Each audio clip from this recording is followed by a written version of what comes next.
Welcome, everybody, to another episode of Where's My Sock? I'm your host, Mr. E, and today we're going to be talking about audience growth and monetization. If you ever felt pulled in two directions, one voice saying, grow your audience, and the other voice saying, figure out how to make some money, you are not alone. Because when you look at this discussion online, it seems like it's treated like two separate worlds. Growth advice seems like it's a game, and monetization seems like it's a pitch. And you're sitting there thinking, I just want my show to make sense, and I want to put some sense back in my pocket since I bought all this equipment. so today, so today, we're going to take the mystery out of things, not by promising outcomes, but by building a simple system that connects the parts you actually control.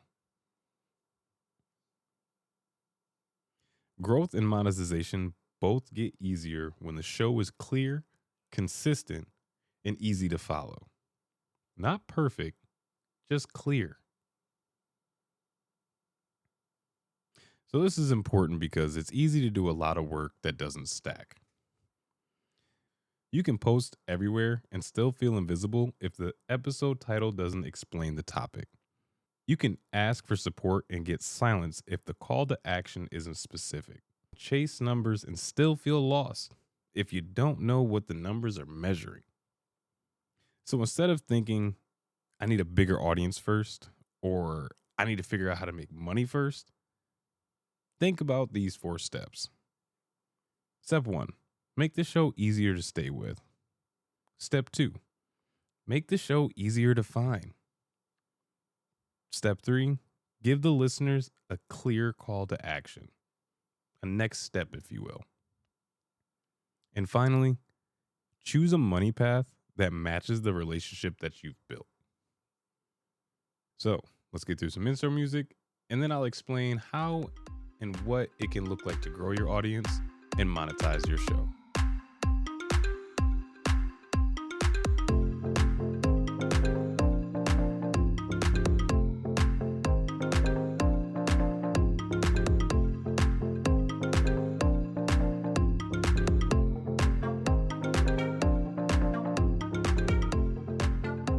All right. So, welcome back. And what do you guys think of the music, by the way? I know I've kind of switched it up a little bit from intro, no intro, music, different backgrounds. Let me know your favorite. Just let me know the episode number and you liked it, you didn't like it, whatever the case. But would love the feedback. Now, getting back on topic. When people say audience growth, they're usually talking about 3 things: retention, returning listeners, and discovery. Now, your retention is when people stay with the episode and they don't drop off early. They listen all the way through. Your returning listeners, that's pretty self-explanatory. Those are the people that are coming back for every episode as you drop them because they've found something that they enjoy within your podcast. And when it comes to discovery, you're going to want to answer this question. Can new people find the show and quickly understand what it is? Monetization isn't separate from that. Monetization is usually a byproduct of one of 2 relationships: a sponsorship relationship and a listener relationship. If you get a sponsorship thing going on for your podcast, that's going to be when a brand pays for access to your listeners through an ad placement. And if you want to get a little bit more from your audience, your listeners, that's when your listeners support the show directly through crowdfunding or paid bonus content. These are 2 different relationships, meaning you should have 2 different expectations. The system that we're going to build is going to connect these 2 things, or monetization and audience growth. Make the show clear enough that people stay in return. Then choose a monetization approach that fits the kind of trust that you've built. Your audio is what people experience. Your words are how people will find it. Your structure is why they'll stay. So now that we've defined more of what we're talking about, let's get a routine that's something that you could do in order and repeat every time for your podcast. Step 1. Start with engagement, not reach. Before you try to reach new people, make it easier for the people that have already clicked and stayed. This is what listener engagement really means. They are signals that the episode connected enough for someone to do something like finishing it, follow along, return for another episode, or even just sharing your episode with their friends and families. So what do you do with that once you figure out how your listeners are engaging? You tighten up your opening so the listener immediately knows what you're getting. You keep the episode oriented with simple signposts like, here's the problem and here's the example, here's the takeaway. And you end with one clear call to action that matches the episode.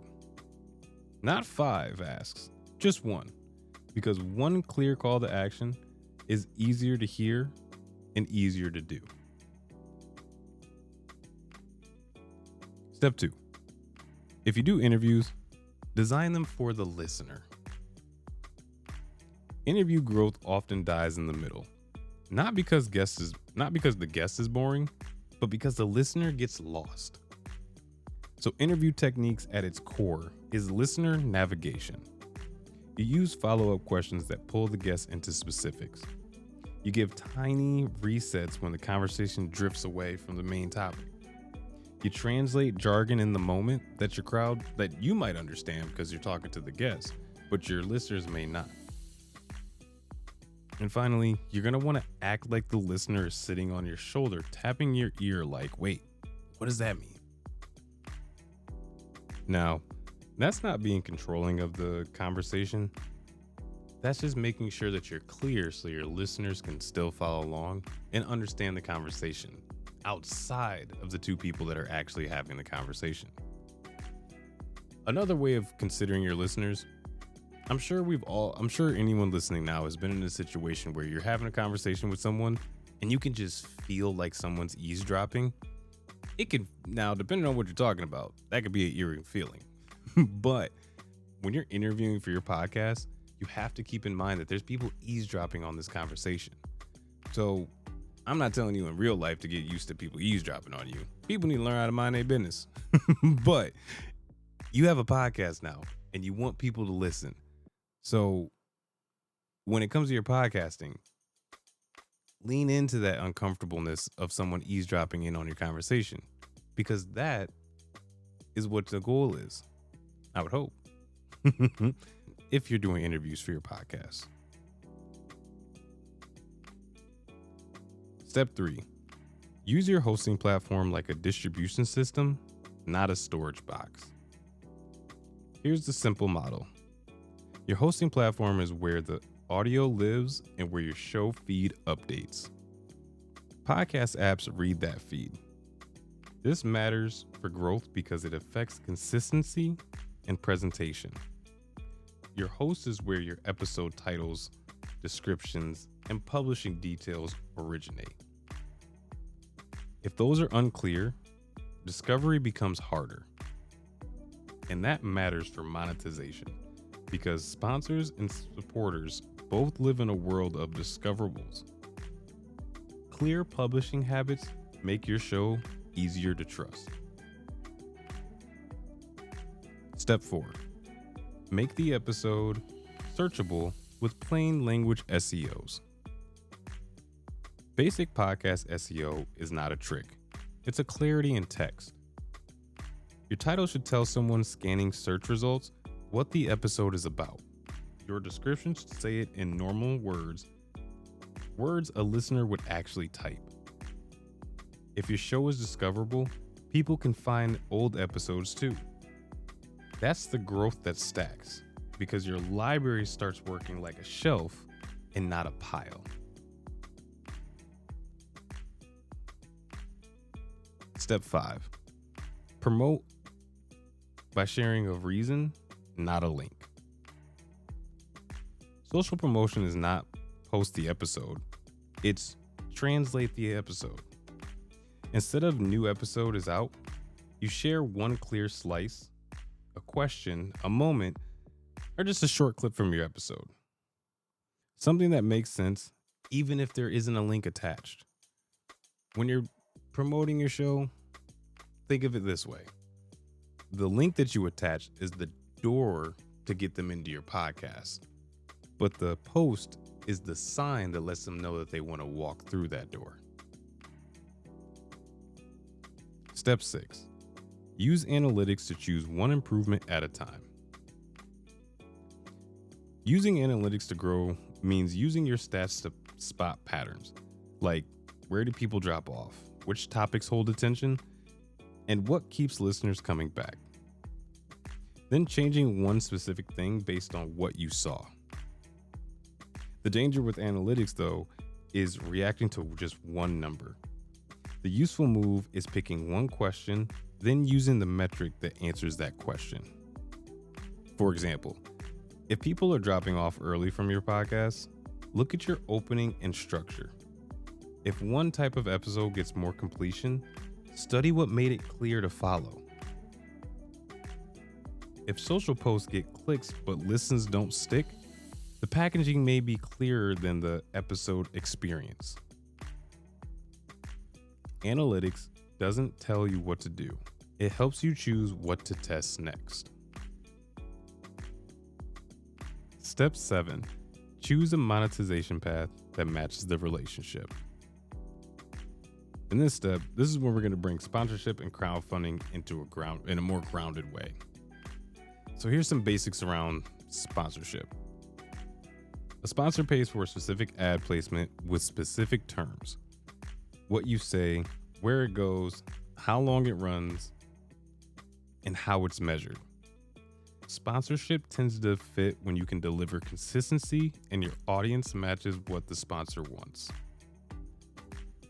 Crowdfunding is when listeners support the show directly, often in small recurring amounts, because they value it and they want to see it continue. Crowdfunding tends to fit when you have trust, consistency, and a clear explanation on what the support does. And when it comes to crowdfunding, it can be helpful if you use bonus content, like an extra episode or materials that sit along with your main show, like Q&As and behind the scenes or extended cuts. Now, you don't need both.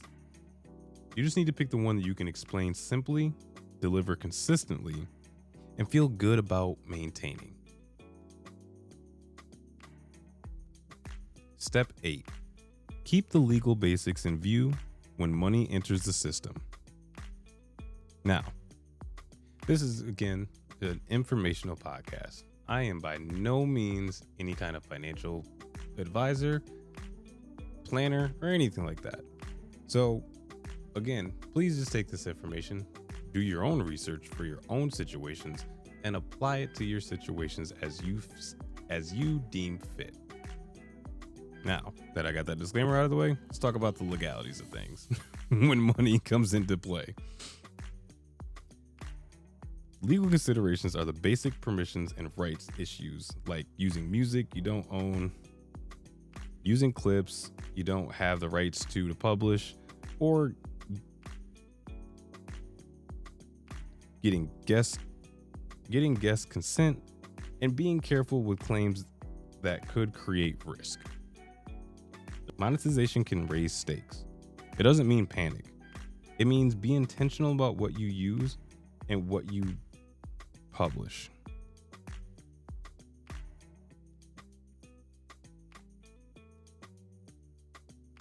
Now, when you're taking that information, here's 2 things that you can keep in mind when it comes to making a decision about growth and monetization. When it comes to growth, if your listeners aren't staying, don't chase reach yet. Fix clarity first. Because more people doesn't help if the episode experience is confusing. Now, when it comes to monetization, only choose a monetization method you can describe in one sentence and deliver consistently for a month. Just one sentence, 1 month. If you can't explain it simply, the listener can't decide simply.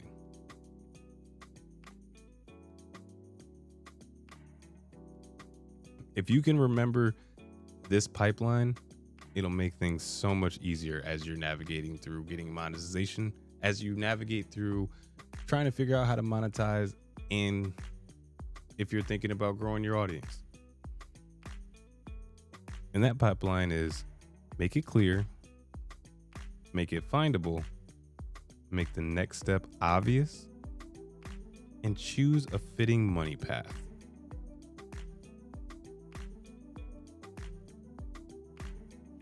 Wrapping things up, audio growth and monetization aren't separate mysteries. They're connected by clarity and consistency. You build engagement by helping people with the episode and the return. You keep interviews navigable so the listener doesn't get lost. Publish through a host that updates your feed reliably. And use plain English when you're coming up with your titles and descriptions so episodes can be found. When promoting your show, always be sure to have a reason behind why someone should click on your link, and not just new episode, here's a link. If you've been following for a while, you'll know that's how a lot of my posts have been. But much like I've said before, you pick one problem, you fix it, find the next one, and move on. The social media problems are coming. Don't worry. The social media problems I know are there, and they will be addressed. Just stay tuned. And finally, use your analytics to pick one improvement at a time instead of reacting to simple numbers. And then when you choose a monetization path that matches your relationship, whether that be sponsorship for ad placement or crowdfunding from the listener support, always keep basic legal permissions in view. Meaning, don't just get on this mic and say whatever, start collecting money, and not paying attention to what that means for the people that are paying you. If you're going to tell people that you're going to take this money so that you can improve your podcast, and then you start taking people's money and your podcast never improves, people aren't going to feel good about giving you money anymore. And if you have a sponsor and they tell you don't do this or to do this, and you decide to do the opposite, don't be surprised if they pull themselves from you. Make sure you stay in your parameters that you set for yourself when it comes to earning money on your podcast. I'm not a legal expert. I'm no financial planner. This is just my common sense from me to you. And with that being said, that's what I got for you guys before I start talking myself into a hole and end up in my own legal battles because, oh, Mr. E said if I do this, I didn't say that. I just gave you some suggestions to help you start your podcast. Again, folks, I'm here to help you get into this game. I don't necessarily have the advice to help you explode. I don't know how to make you go viral. You do, because your content is so amazing that people aren't going to want to put that down. And without me specifically knowing what that content is, I can't guarantee that it's going to go, but you can by making sure that you follow these steps. No, I'm just kidding. But I really do hope that this information was helpful for you guys. And again, don't be afraid to reach out and let me know or ask questions on any social media platforms at Where's My Sock, or just comment on this episode. I pay attention to my comments. I read them and I'll reply. So don't be afraid. Reach out, ask questions. I'll do my best to answer them as I can. Thank you for listening. And if you haven't already, please subscribe to the show so that way you can be a little bit better today than you were yesterday. Thank you guys all. And I'll catch you on the next episode of Where's My Sock?